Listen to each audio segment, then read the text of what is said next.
அனைவருக்கும் வணக்கம். இந்த விட நம்ம என்ன பார்க்க போறோம்னா ஆர்ஆர்பிலேருந்து ஆர்ஆர்பி என்டிபிசியோட நோட்டிஃபிகேஷன் வரப்போகுது அப்படின்னு சொல்லியிருப்பேன். நம்ம சேனலில் வீடியோ பார்த்துருப்பீங்க. நிறைய பேர் அந்த வீடியோ பார்த்துட்டு சார் இதுக்கு என்ன சார் ப்ரிப்பேர் பண்ணணும், இதுக்கு என்ன சிலபஸ், எக்ஸாம் பேட்டர்ன் எப்படி இருக்கும், தமிழ் மீடியம் ஸ்டூடெண்ட் வந்து இதுக்கு ப்ரிப்பேர் பண்ண முடியுமா, டைப்பிங் அந்த ஸ்கில் டெஸ்ட் வந்து கம்பல்சரி எல்லா போஸ்ட்டுக்குமே, ஸோ டைப்பிங் வந்து சர்டிஃபிகேட் ஏதாவது தேவைப்படுதா அப்படிலாம் வந்து நிறைய பேர் கேட்டிருந்தீங்க. ஸோ அதுக்கான எக்ஸ்ப்ளனேஷன் தான் இந்த வீடியோ வந்து பார்க்க போகிறோம். ஆக்சுவலாக வந்து பார்த்தீங்கன்னா வேகன்சி ஒரு டென்டேட்டிவாக தான், ஆனால் கிட்டத்தட்ட 30,000க்கும் மேற்பட்ட வேகன்சி வரதா சொல்லியிருக்காங்க. நெக்ஸ்ட் மந்த் இறுதியில் அறிவிப்பு வரலாம்னு சொல்லி நம்ம எதிர்பார்க்குறோம். ரைட்டா, என்னென்ன போஸ்ட்டுக்குன்னு பார்த்தீங்கன்னா உங்களுக்கு வந்து chief commercial cum ticket supervisor, station master, goods train manager, junior account assistant cum typist, senior clerk cum டைப்பிஸ்ட்னு சொல்லி கிட்டத்தட்ட 5 விதமான போஸ்ட்டுக்கு வந்து நோட்டிஃபிகேஷன் வரதா சொல்லியிருக்காங்க. ஸோ இதுக்கான எக்ஸாம் பேட்டர்ன் எப்படி இருக்குன்னா நீங்களே பார்த்தாலே தெரியும். ஆக்சுவலாக வந்து பார்த்தீங்க அப்படின்னா ஸ்டேஜ் 1 ஸ்டேஜ் 2 அப்படின்றது 2 ஸ்டேஜ் இருக்கும். அதுக்கப்புறம் தான் ஸ்கில் டெஸ்ட் இருக்கும். ரைட்டா, ஸோ ஸ்டேஜ் 1ல் பார்த்தீங்கன்னா உங்களுக்கு வந்து 100 கொஸ்டினுக்கு வந்து நீங்கள் டெஸ்ட் எழுதுவீங்க. அதில் வந்து பார்த்தீங்கன்னா ஜென்ரல் அவேர்னஸ் வந்து 40 கொஸ்டின், மேத்தமெட்டிக்ஸ் வந்து 30 கொஸ்டினும், ஜென்ரல் இன்டெலிஜென்ட் அண்ட் ரீசனிங் வந்து 30 கொஸ்டின். அப்போ ரீசனிங்னாலே கிட்டத்தட்ட மேக்ஸ் தான், இதுவும் மேத்தமெட்டிக்ஸ். அப்படி பார்க்கும்போது கிட்டத்தட்ட 60 வினாக்கள் வந்து உங்களுக்கு மேக்ஸ் அண்ட் ரீசனிங் தான் உங்களுக்கு வந்து கேட்பாங்க. ரைட்டா, 40 வந்து ஜென்ரல் அவேர்னஸ் இருக்கும். இது ஸ்டேஜ் 1. ஓகேங்களா, சரி. இதில் நெகட்டிவ் மார்க் இருக்கானா இருக்குது. 1/3 வந்து உங்களுக்கு நெகட்டிவ் மார்க் அப்படின்றத வந்து கொடுத்துருக்காங்க. There will be negative mark இருக்குது அப்படின்றத கொடுத்துருக்கு. இது ஸ்டேஜ் 1.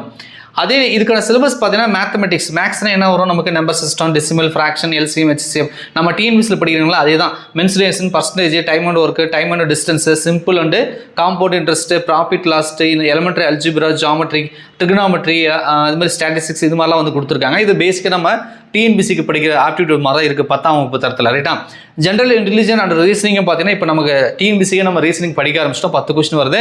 ஸோ அதை தான் வந்து இங்கேயும் வந்து கொடுத்துருக்காங்க. ரைட்டா, ஸோ இது பார்த்தீங்கன்னா 3 coding, decoding, numeric and alphabetic series இந்த மாதிரிலாம் வந்து கொடுத்துருக்காங்க. So puzzle sum, data sufficiency, statement question conclusion, statement கோர்ஸ்லாம் போட்டிருக்காங்க. ஸோ நம்ம வந்து வென் டயக்ராம்லாம் இருக்குது பாருங்கள். ஸோ இது எல்லாமே வந்து ரீசனிங் நம்ம டிஎன்பிசிக்கு ப்ரிப்பேர் பண்ணுறது, குறிப்பாக வந்து போலீஸ் எக்ஸாம்லாம் இப்போ படிக்கிறீங்க அப்படின்னா ஸோ இதெல்லாம் நீங்கள் படிப்பீங்க. அந்த சிலபஸ் தான் கொடுத்தாங்க. ஜென்ரல் அவேர்னஸ்ன்றது கரண்ட் அஃபேர்ஸ் பேஸ்டாக இருக்கும். ஸோ அதுக்கப்புறம் பார்த்தீங்கன்னா நம்ம சயின்ஸு, பாலிட்டி பாருங்கள், ஃபிசிக்கல், சோசியல் அண்ட் எக்கனாமிக்ஸு, ஜாகிரபின்னு கொடுத்துருக்காங்க. 10th லெவலில் சிபிஎஸ்சி அந்த தரத்தில் வந்து கேட்புங்க அப்படின்றத கொடுத்துருக்காங்க. ரைட்டா, இது வந்து ஸ்டேஜ் 1.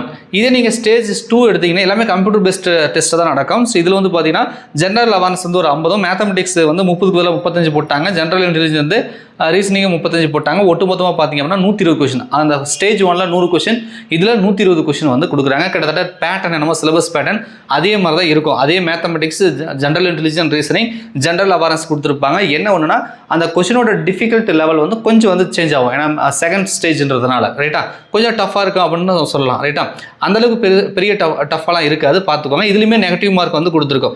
ஸோ ஸ்டேஜ் 1 ஸ்டேஜ் 2 நீங்கள் வந்து கிளியர் பண்ணீங்க, அதாவது கட் ஆஃப் உள்ள வந்து செலெக்ஷன் ஆனால் தான் அடுத்த கட்டத்துக்கு போக முடியும். ஸோ டைப்பிங் ஸ்கில் டெஸ்ட்டை பொறுத்த வரைக்கும் அவங்களே வந்து கொடுத்துருக்காங்க. ரைட்டா, என்னென்னத்துக்கு வந்து இருக்குது அப்படின்றத சொல்கிறாங்க. இதில் பார்த்தீங்க அப்படின்னா ஒன்று கொடுத்துருப்பாங்க, எத்தனை ரேஷியோவில் நாங்கள் எடுக்க போகிறோம் அப்படின்னு கொடுத்துருக்காங்க. The candidate should be able to type 30 words per minute போட்டு இன் இங்கிலீஷ், அல்லது வந்து 25 வேர்ட் பர் மினிட் ஹிந்தின்னு போட்டிருக்காங்க. ரைட்டா, ஸோ இங்கிலீஷ் டைப்பிங் தெரிஞ்சால் போதும். நான் தமிழ் ஸ்டூடெண்ட் வந்து தமிழ் வந்து இங்கிலீஷ் டைப்பிங் தான் முடிச்சிருப்பீங்க.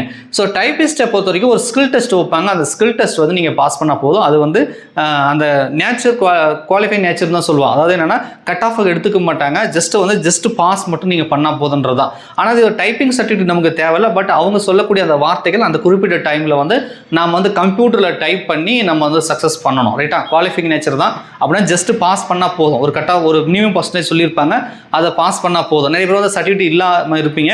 மேபி இந்த டெஸ்ட் வந்து நம்ம ஸ்டேஜ் 1 ஸ்டேஜ் 2லாம் கம்ப்ளீட் பண்ணி தான் ஸ்கில் டெஸ்ட் வருது. ஸோ அதுக்குள்ளே நம்ம கொஞ்சம் ட்ரைனிங் எடுத்தோன்னா மேபி இவங்க சொல்லக்கூடிய ஸ்கில் டெஸ்ட் வந்து நம்மளால் பாஸ் பண்ண முடியும். ஸோ டைப்பிங் சர்டிஃபிகேட் வந்து இல்லாமல் கூட நம்மளால் பாஸ் பண்ண முடியும். ரைட்டா, ஸோ அதையும் வந்து பார்த்துக்கோங்க. அதுக்கப்புறம் டாக்குமெண்ட் வெரிஃபிகேஷன் இருக்கும். ஸோ இந்த ஸ்டேஜ் 1 ஸ்டேஜ் 2லாம் இருக்கு இல்லையா, ஸோ இது வந்து எல்லாத்துக்குமே காமன் தான். ஆனால் ஸ்கில் டெஸ்ட்டை பொறுத்த வரைக்கும் பார்த்தீங்கன்னா கூட்ஸ் அண்ட் ட்ரெயின் மேனேஜருக்கு கிடையாது. ஸோ எல்லாத்துக்குமே ஸ்கில் டெஸ்ட் இருக்குது, எல்லாத்துக்குமே டைப்பிங் தெரியணுமானா அப்படி கிடையாது.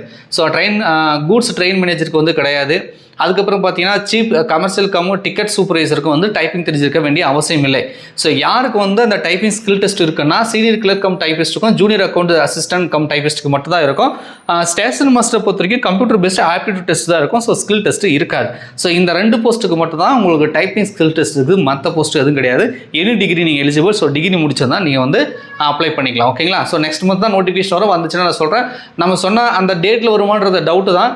ரைட்டா. ஸோ கொஞ்சம் முன்ன பின்ன ஆகலாம். அஃபிஷியலாக வந்துச்சுன்னா உங்களுக்கு நான் இன்ஃபார்ம் பண்ணுறேன். இப்போதைக்கு வந்து அந்த அடுத்த நோட்டிஃபிகேஷன் வந்து நெக்ஸ்ட் மந்த் வருது அப்படின்ற மாதிரி தெரிஞ்சுக்குவாங்க. ரைட்டா.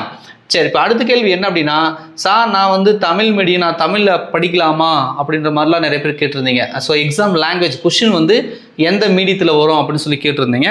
ஸோ அது சம்மந்தமாகவும் இவங்க வந்து கொடுத்துருந்தாங்க. சார் நான் வந்து ஒரு தமிழ் மீடியம் ஸ்டூடெண்ட், தமிழ் மீடியத்தில் நான் வந்து ஜென்ரல் அவேர்னஸ் இதெல்லாம் வந்து நம்ம ப்ரிப்பேர் பண்ண முடியுமானா பண்ணலாம். ஸோ இதில் பார்த்தீங்கன்னா நமக்கு வந்து சாய்ஸ் ஆஃப் எக்ஸாம் லாங்குவேஜ் போட்டிருக்காங்க இல்லையா. ஸோ இதில் வந்து பார்த்தீங்கன்னா இங்கிலீஷ் இஸ் டிஃபால்ட் லாங்குவேஜாக இருக்கும். ஸோ அதுக்கப்புறம் ஒரு லாங்குவேஜ் வந்து பார்த்தீங்க அப்படின்னா, ஸோ நீங்கள் த லாங்குவேஜ் லிஸ்டட் ஆர் போட்டிருக்காங்க. அஸ்ஸாம், பெங்காலி, குஜராத்தி, ஹிந்தி, கன்னடா, கொங்காடின்னு போட்டிருக்காங்க. ஸோ இதில் பார்த்தீங்கன்னா ஒடிசா, பஞ்சாபுக்கு அப்புறம் நம்ம தமிழ் லாங்குவேஜ் வந்து இந்த இதில் வந்து மென்ஷன் பண்ணியிருக்காங்க.